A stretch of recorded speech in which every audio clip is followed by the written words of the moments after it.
este fin de semana murió a los 100 años, Luis Echeverría Álvarez, el presidente que gobernó México de 1970 a 1976. Ciertamente estuvo en prisión domiciliaria, es el único presidente que ha sido declarado ante el Ministerio Público en este país. Luis Echeverría significa muchas cosas. Hay también una obra de Jesús Blancornelas en Crónica de una infamia que la hemos discutido por acá. Bueno, y hace falta todavía un análisis a profundidad. Y he convocado al escritor Sergio Aguayo. Es un honor y un gusto retomar la comunicación contigo, mi querido doctor. ¿Cómo estás? Bienvenido a Proyecto Puente. Con tu obra también, que es pues necesario retomarla. Nosotros también hacíamos un tuit ahí de análisis que la recomiendo mucho. Es un libro ágil, es un libro muy práctico. El 68, los estudiantes, el presidente y la CIA. ¿Qué significa Luis Echeverría? Y pues tu obra también, doctor, bienvenido, buenos días. Buenos días, Luis Alberto, el gusto es mío. El gusto es mío y es pepeno una idea que lanzaste y que me parece central.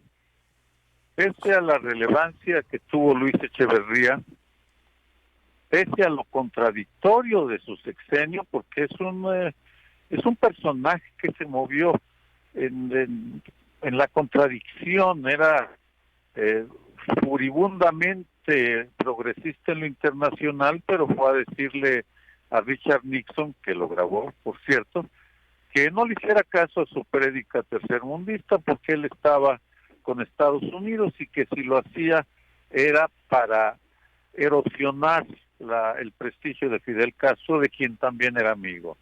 Bien, sobre este personaje, y ese es el punto que tal vez valga la pena más pensar, es que no existe una buena biografía sobre él. No existe una obra que permita entenderlo como... Sí existe, por ejemplo, sobre Gustavo Díaz Ordaz, el trabajo de Enrique Krause de la presidencia imperial es sin duda alguna una muy buena historia. Sobre Echeverría no hay, como tampoco hay sobre López Portillo, sobre Miguel de la Madrid, sobre Carlos Salinas de Gortari, para irme a los más alejados en tiempo. Por alguna razón, los presidentes no han sido tema de investigación para los excelentes historiadores que tiene México. No hay, dices, una buena biografía.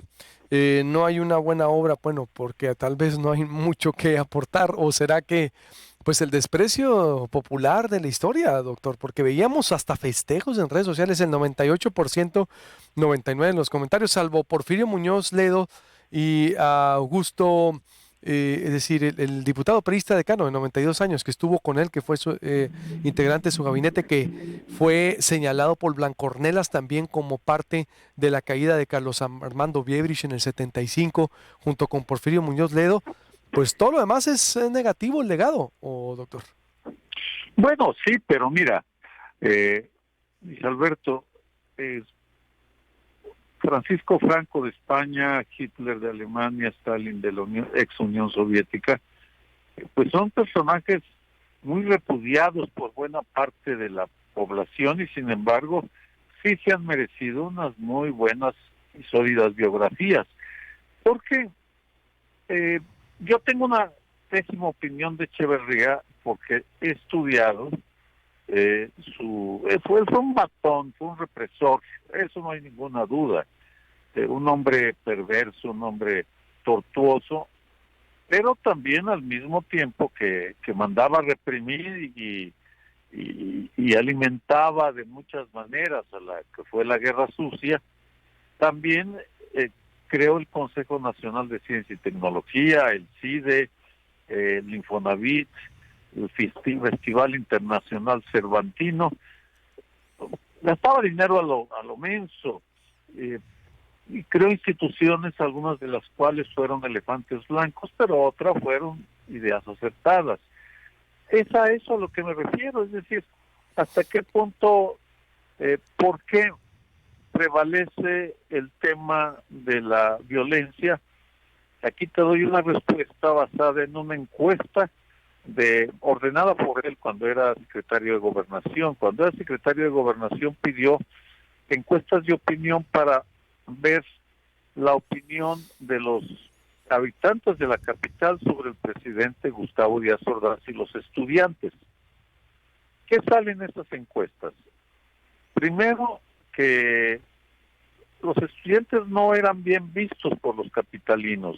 La mayoría los veía con desconfianza, pero los capitalinos no estaban de acuerdo en la violencia con la cual fueron reprimidos. La aprobación de Díaz Ordaz era de 70 puntos antes de Tlatelolco y después de Tlatelolco cayó a un 20%. Es decir, la masacre de Tlatelolco le costó a Gustavo Díaz Ordaz 50 puntos de aprobación en la capital, no en todo el país. Es decir, la transición que luego va a venir se arma sobre un hecho real. La mayoría de los mexicanos y mexicanas no querían la violencia como solución. Y tal vez por eso, y esa es una interpretación que estoy haciendo, una inferencia que estoy haciendo ahora, la figura de Echeverría es tan despreciada porque él apostó por la violencia para reprimir a las oposiciones, aunque al mismo tiempo abrió la puerta con la apertura democrática a lo que sería lo que llamamos transición a la democracia. Es decir, es una figura polémica, difícil ubicarla en un solo lado, y en ese sentido es a lo que por eso es que argumento la importancia de escribir una buena biografía que consolide el conocimiento, no la aprobación, porque creo que él en el tema del uso de la violencia del Estado sale pésimamente parado en la historia nacional. Sí, porque está comprobado que él pues utilizó eso, ¿no? Tan socorrido, es decir, las herramientas Gutiérrez barristas que después se hicieron tan, comunes en México, que ciertamente, bien, es un legado tal vez de práctica mundial de maquiavelismo, pero pues fabricó enemigos a la altura del Estado, justificó a los estudiantes fabricando o que tenían armas que eran peligrosos, doctor, es decir, y además trabajó, pues prácticamente fue un agente de los Estados Unidos, doctor, es decir, es lo que plantea también la obra, todo lo que ocurrió con ellos, lo que sucedió exacto, y esos datos que usted revela son pero muy significativos, pero de ahí viene el odio o todo lo que lo acompañó hasta el día de su muerte. Es decir, ese 68, guerra sucia, halconazo, enfrentamiento con empresarios, vaya, aquí en Sonora ni se diga, expropiación de tierras. Híjola, si nos ponemos a ver, yo creo que esa biografía saldría más 80-20. Oye, tú empezaste a tutearme y ahora me ustedeas, así que no se vale. O lo uno o lo otro. Usted, es que es la confianza, me gana, no, usted, No, con mucho no respeto. Con mucho respeto. No, hablémonos de tú, yo me siento más cómodo. Mira, en tus palabras viene la ratificación de la hipótesis que lancé, él es recordado y condenado por la perversión con la cual usó la violencia del Estado. Cómo alentó con sus actos la aparición de movimientos guerrilleros. El halconazo de junio de 1971 terminó de convencer a miles de jóvenes en todo el país, Sonora incluida, por cierto, de que la única vía para el cambio era la vía de las armas, lo cual provocó la tragedia de los desaparecidos. Es decir, sí hay razones para condenarlo, pero a lo que me refiero es que una buena biografía contextualiza, pondera, valora los diferentes elementos, reasigna responsabilidades entre quién hizo qué, cuándo, cómo. No hay nada que sustituya una buena historia, dice Alberto. Sí, estoy clara, estoy de acuerdo por cómo lo plantea, sin duda. en medio del contexto que estamos viviendo en México, ¿qué significaría? Porque hubo muchos intentos también ahí de hacer un paralelismo con Morena y el gobierno, doctor. Pero, a ver, voy a un corte y vuelvo para cerrar con una reflexión final. ¿Sí me permite, ¿Cómo doctor? no?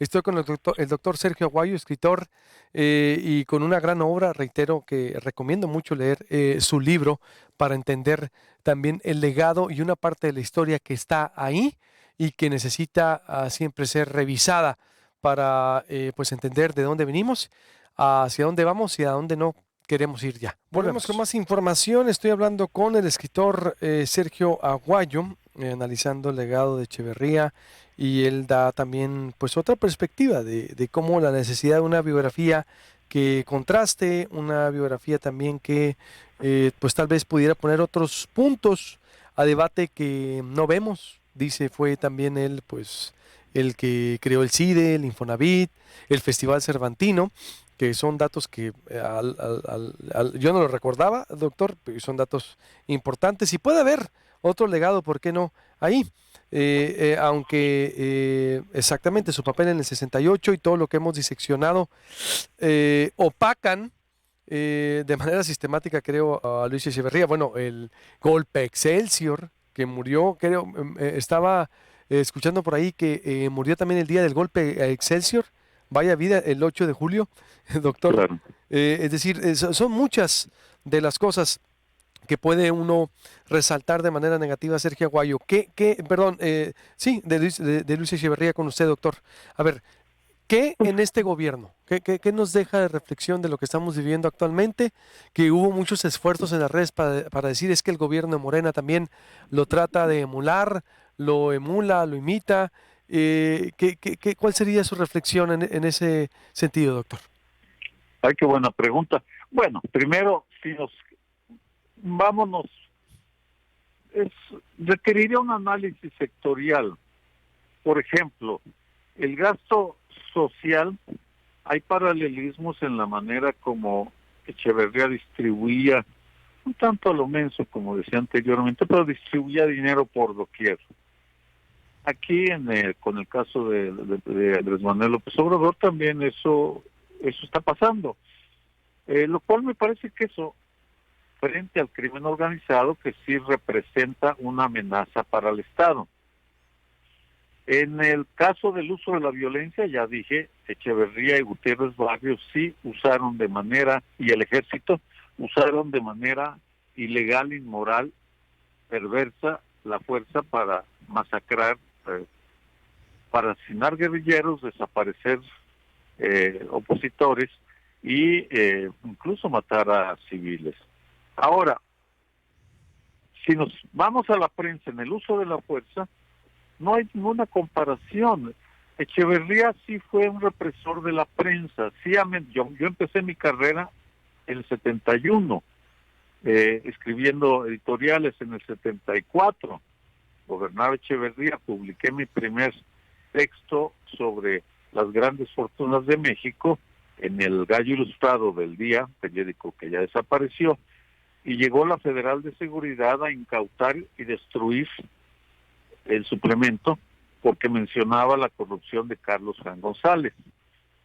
No me hicieron nada, vamos, debo decirlo, pero fue una advertencia de que había, si rebasaba ciertos límites, y el espíritu del 68 a raíz del conflicto del CIDE, y lo que dije y sostengo es que la intolerancia y la negativa a dialogar de la directora del CONACYT eran equiparables a la negativa al diálogo que hubo durante el sexenio de Gustavo Díaz Ordaz. No querían dialogar, pero esa falta de diálogo de ninguna manera se extrapola a decir que el gobierno de López Obrador manda al ejército a reprimir manifestantes. Eso no es cierto. Vamos, simplemente no es así.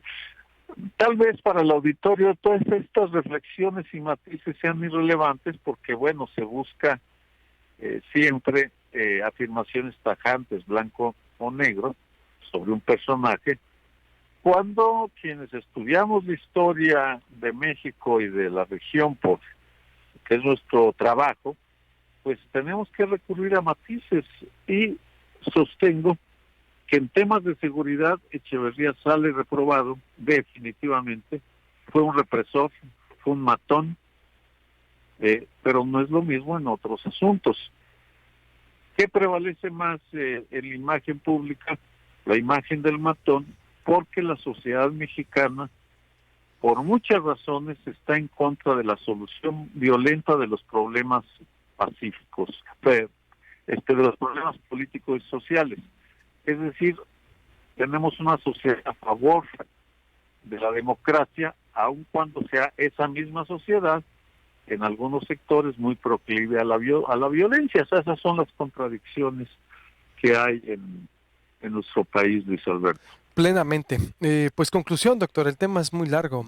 Es decir, algo más que desees agregar sobre esto, porque sí es larguísimo las contradicciones de la sociedad mexicana y de la clase política, sobre todo. Yo también estoy de acuerdo cuando alguien dice es que no, a ver, no tiene nada que ver los 70s y los 80s con la represión a la prensa, ni los 90s con lo que estamos viviendo hoy. Sí, se puede diferir o no, pero, y estoy de acuerdo, a veces en las redes sociales se les pasa la mano al gobierno federal, pero eso de extrapolarlo a lo que fue en los 70s es no saber de historia o no haber vivido esos tiempos como usted lo vivió, por ejemplo, Sí, doctor.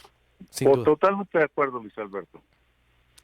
Pues estamos en contacto, doctor, y que sea el pretexto para retomar comunicación, como siempre, ahí nuestro respeto y admiración. Cuando tú digas. Claro que sí. Gracias. Fuerte abrazo. Ándale.